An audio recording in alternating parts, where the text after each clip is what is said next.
On poursuit avec François Garceau pour la chronique d'Eri Télécom.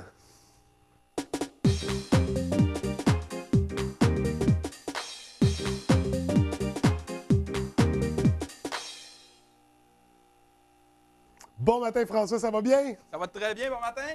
Ça va très bien moi aussi. Et aujourd'hui, ce que je te soumets comme problème, j'ai suivi tes conseils de la dernière chronique. Je suis allé me chercher un cinéma maison. Bien! 7.5 points, je sais plus trop c'est quoi. Là, c'était écrit ça à la boîte, j'ai oublié. Mais je pensais qu'on pouvait, tu sais, vivre une expérience sonore comme on parlait. Je suis peut-être allé un peu trop fort, mais je t'en dis pas plus, on va aller voir ça.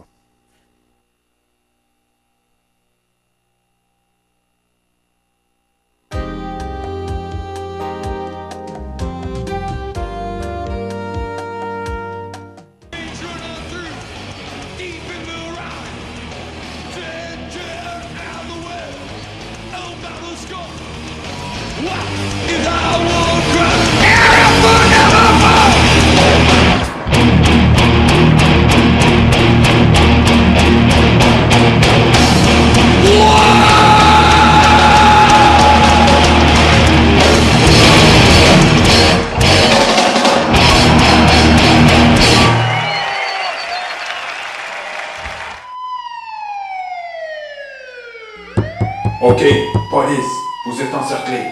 Sortez les mains sur la tête. Je sais pas c'est quoi le problème. C'est peut-être au niveau de l'installation. J'ai peut-être mal fait des connexions. C'est peut-être aussi, tu sais, ça disait moins 50 dB. Il me semble qu'il faut que ça soit à 0. J'ai monté ça. J'ai mis le son au plus fort. Je pensais qu'on pouvait se rendre. Je sais pas ce qui est arrivé, François. Comment j'aurais dû ajuster ça? On va regarder ça. Oui. Premièrement, je tiens à aviser les gens à la maison. On peut faire éclater une colonne de son ou un haut-parleur lorsqu'on le met trop fort. OK. Parce que moi, la première fois que j'ai utilisé un cinéma maison, j'ai vécu la même expérience que toi. C'est-à-dire que je me suis rendu compte que j'étais à moins 50 décibels. J'ai sûrement branché les choses à l'envers, je descends dans le négatif. En réalité, non.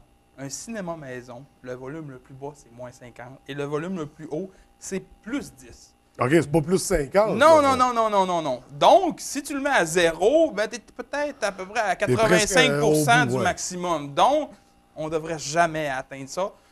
C'est normal. Si vous branchez votre cinéma maison puis vous vous rendez compte que ça vous donne en décibels de moins 50 à plus 10, c'est tout à fait normal. Vous l'avez bien fait.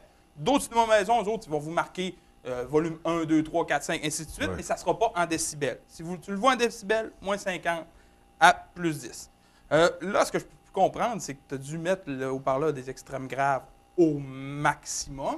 J'ai tout mis au bout. Mais si tu veux, avant de commencer à regarder ça, on va regarder est-ce que tes branchements sont faits adéquatement. OK. Parce que pour les branchements, il existe plusieurs types. En fait, il en existe 3. On va nommer A, B, C. Là, ici, pour les besoins de la cause, il faut comprendre qu'on a utilisé un type de branchement parce qu'on ne peut pas utiliser n'importe quel branchement comme on le veut. Si on est chanceux, on peut utiliser les 3. Sinon, c'est les appareils qui nous limitent à un certain branchement. OK. Fait qu'on va regarder les appareils qu'on a présentement pour Ouais. regarder le branchement qu'on a. Alors, on a un terminal. Le terminal, ici, ce qu'on peut voir, c'est qu'on a plusieurs sorties de son. Alors, on a une sortie de son RCA. RCA. On a une sortie de son digitale, c'est-à-dire la plug qui est orange ici, là. Et aussi, on a une sortie de son optique, OK. qui est celle-ci avec le petit panneau.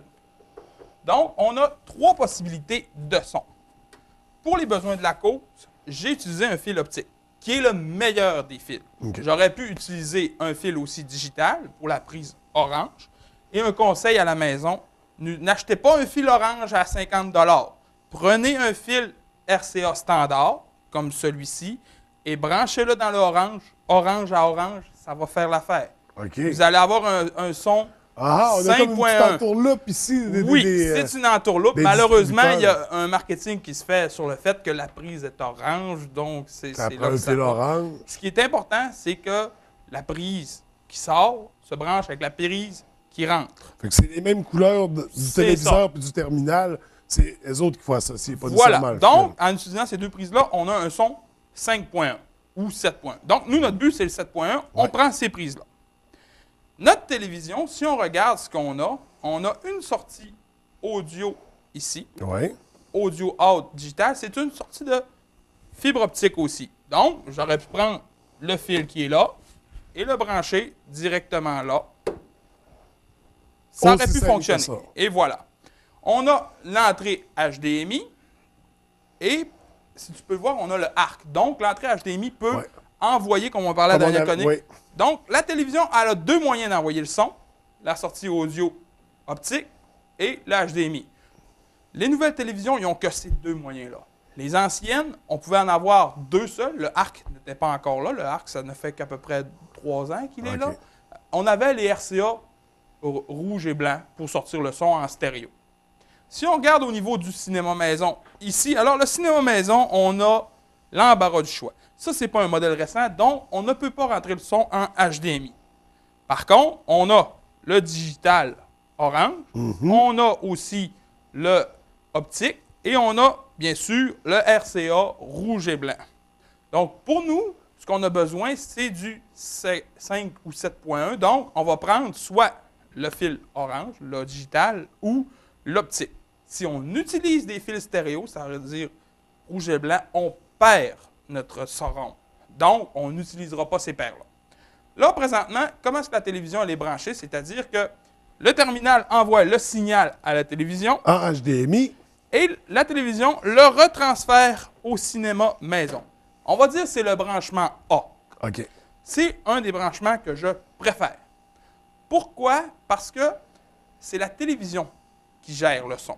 C'est-à-dire, tous les appareils, pas juste le terminal, ça peut être un DVD, des consoles de jeux, ainsi de suite, se branchent sur la télévision et le cinéma maison le reçoit par la suite. Donc, on n'a pas besoin de maîtriser son cinéma maison, de changer les entrées, d'ajuster « Ah, je veux aller sur le DVD, je veux aller sur... » Non, on change l'entrée de la télévision. Si l'image du DVD est là, le son va être là par défaut. C'est le plus facile, c'est celui que je conseille à la maison. Donc, du terminal aller à la télévision, de la télévision au cinéma maison. Mais certaines personnes vont préférer un autre côté. C'est-à-dire qu'ils vont préférer passer par le cinéma maison pour gérer l'image et le son. Parce qu'on peut voir que le cinéma maison, il y a aussi des entrées vidéo. Ouais. Donc, le cinéma maison peut recevoir l'image et par la suite l'envoyer à la télévision. Lorsqu'on est en fonction analogique, ça peut bien aller. C'est-à-dire les fils composants, les fils RCA, ça va bien aller. Lorsqu'on est en HDMI, ça peut causer des petits problèmes de compatibilité. Ça se peut que l'image n'apparaisse pas ou que ça soit décalé avec le son ou qu'on ait des anomalies sonores. Okay. Je le conseille, moi. Vous pouvez le faire si vous tenez tant que ça à ce que le cinéma maison gère l'image. Vous pouvez le faire, mais je ne conseille pas ce branchement-là. Ça peut causer... Il y a un risque de problématique. C'est ça. Il y a un risque de problématique. L'autre branchement qu'on peut utiliser, c'était le branchement qu'on avait au départ. Donc, on débranche le fil audio et on le rebranche sur le terminal.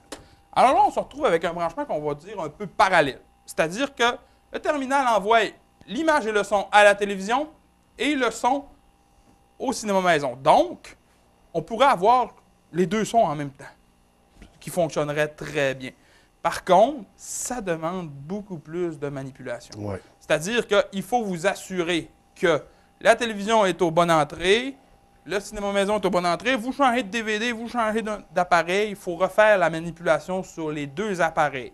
Mais si on n'a que ces appareils-là, on se contente du système devant. C'est ça. Finalement, on va utiliser des intermédiaires comme ça, qu'on va avoir beaucoup d'appareils de brancher. C'est ça. Et que la télévision ne suffira plus au niveau des entrées. Voilà. Lorsqu'on utilise des intermédiaires, on multiplie le nombre d'incompatibilités ou de problèmes. Il faut être conscient de ça et il faut connaître son système. C'est-à-dire que on attend pour écouter un match avec ses amis et là, tout d'un coup, on a un problème de compatibilité, on est obligé de débrancher, rebrancher. Ça peut devenir fastidieux, ça peut devenir frustrant. C'est pour ça que, moi, le branchement A, c'est-à-dire que le terminal à la télévision, c'est plus simple, on règle beaucoup de problèmes. Là, on est branché. Oui. Par la suite, on s'assure d'avoir les haut-parleurs branchés. Si vous avez des haut-parleurs qui sont sans fil, le cas est réglé. Sinon, eh bien, je vous ai fait un exemple. Vous avez en arrière du cinéma chaque sortie, c'est-à-dire surround, c'est celles qui sont de derrière. Front, c'est celles de devant. Vous avez centre. Donc, là, j'en ai branché seulement qu'un, mais on pourrait avoir les 5 branchés. Donc, le haut-parleur se branche avec des fils qu'il faut dégainer. et qu'il faut rentrer à l'intérieur, ici. Et on a l'autre, celui qui t'a causé problème, c'est-à-dire l'extrême grave. L'extrême grave, lui, se branche avec des fils qui sont, comment je pourrais dire, ce ne sont pas les mêmes types de fils. Souvent, c'est des fils RCA ou des gros fils qui vont vous vendre, qui disent qu'ils servent seulement à ça. Ouais. C'est la même chose que le haut-parleur, que la prise orange. Vous pouvez prendre un RCA. Moi, à la maison, je m'en étais fait un. J'avais pris un fil coaxial que j'avais mis des embouts pour justement le haut-parleur d'extrême grave. Fait qu'on a le choix entre récupérer un RCA qui traîne dans le fond d'un tiroir ou de payer le nouveau câble à 50$. C'est ça. Mais c'est sûr que si le RCA, dans le fond du tiroir, est délabré, on ne l'utilisera pas. Oh, il y a quand même tout un aspect jugement qu'il ne faut pas mettre de côté. On achète un nouveau RCA, pas dispendieux. Voilà. On a branché notre appareil. Le haut-parleur d'extrême grave, bien souvent, lui, il a un bouton poussoir directement sur lui qui sert à l'activer ou le désactiver.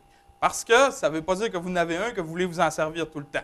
Si on est dans un appartement, dites-vous que le voisin en dessous, on l'entend autant que vous. Oui. Donc, dépendamment du film, comme le dernier film que tu écoutais... que je pense que mon voisin en dessous a entendu. Oui, il devait se demander qu'est-ce que c'était. Donc, on a notre branchement qui est fait. Maintenant, il faut s'assurer la qualité de son optimale. La première chose qu'il faut faire, c'est qu'il faut s'assurer qu'on ne tombe pas dans une chaîne de volume négative. Je m'explique.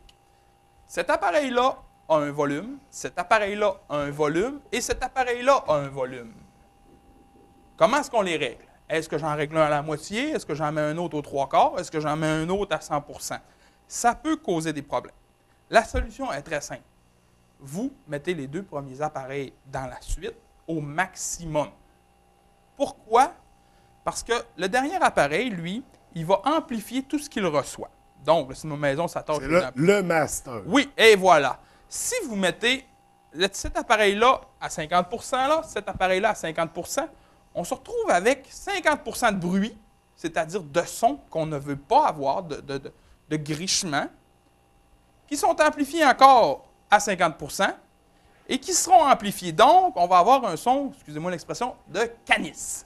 Ça va sonner très mal.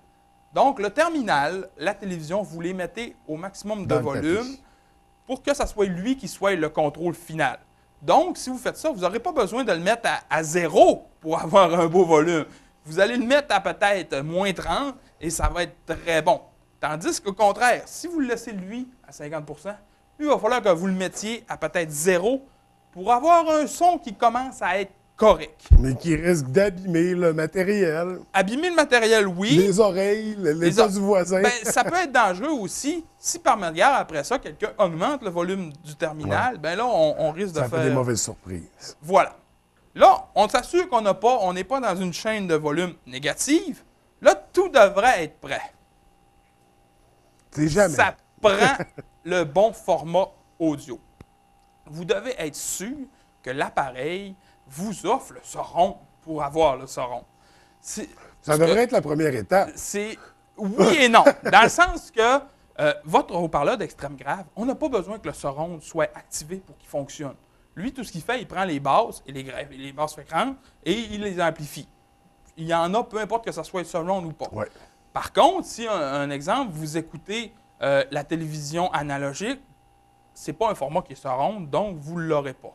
Pour votre console de jeu, il faut s'assurer que la console est bien configurée. Pour le terminal, il faut s'assurer d'être un poste HD, parce que dans le terminal, c'est les postes HD qui sont surround. L'icône en bas dans le guide apparaît vous indiquant que vous êtes surround. Fait que le signal s'en vient surround, mais il ne sort pas surround forcément.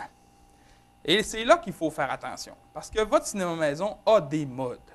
Et là, les modes, ils sont incalculables. Il y en a plusieurs. Ils ont tous des noms différents. La meilleure manière que je pourrais vous dire, c'est de faire du SRE.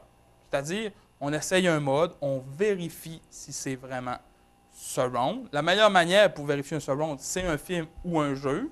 Mais sinon, on peut écouter des téléromans, parce que bien souvent, un exemple des Feux de l'amour, les gens parlent dans le dos du monde. Donc, vous allez l'entendre dans le dos. Mais c'est le meilleur moyen, c'est cela. Et si votre surround est mal réglé ou si vous avez un haut-parleur qui n'est pas correct, c'est-à-dire que vous écoutez l'émission d'un coup, la parole ne sort pas. Les bruits ambiants sortent, vous entendez des pas, mais la parole ne vient pas. Ça se peut qu'il y ait un mauvais mode. Donc, il ne faut pas se gêner, on essaye les types. Puis, ce cinéma maison-là, comme par exemple, lui, il vient avec plusieurs modes. On peut mettre tous les haut-parleurs actifs, on peut en mettre seulement 2, on peut en mettre 3, ainsi de suite. Donc, il faut tester la machine avant de dire qu'on est prêt à 100%. Là, on parle d'un cinéma maison qui est quand même vieux. Lui, il a 7 ans. Les nouveaux cinémas maison, maintenant, vous amènent, je pourrais dire, des petites facilités. Ça vient avec des haut-parleurs, des micros. Les micros, c'est un fil à part, malheureusement, qu'on passe, ou s'il est sans fil, on n'a pas besoin de le passer. On l'installe entre les deux divans, bien souvent, ou au milieu du divan central. Et celui-ci fait les tests à votre place. Vous rentrez dans un mode de test avec la machine.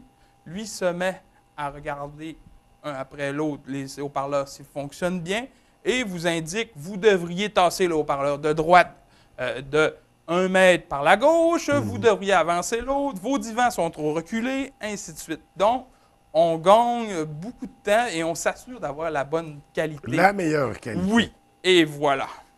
Mais, une autre fonctionnalité qui est intéressante aussi, les nouveaux cinémas maison, ainsi de suite, ils ont des applications Apple ou des applications sans fil. J'ai vu beaucoup de clients qui, avec la dernière technologie, avec le iPad, avec le tablette, étaient capables d'aller dans les configurations directement de l'appareil et pouvaient soit envoyer de la musique directement par le protocole Bluetooth au haut-parleur ou pouvaient régler le volume de chaque haut-parleur à distance avec un logiciel. Mais là, rendu là, on tombe dans un mode qui est... Dans une autre chronique. C'est ça. Ça tombe, il faut être beaucoup plus expérimenté.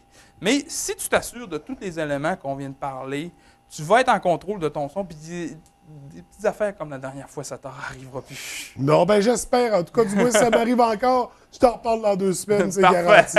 Merci beaucoup, François. Ça fait C'était très plaisir. intéressant.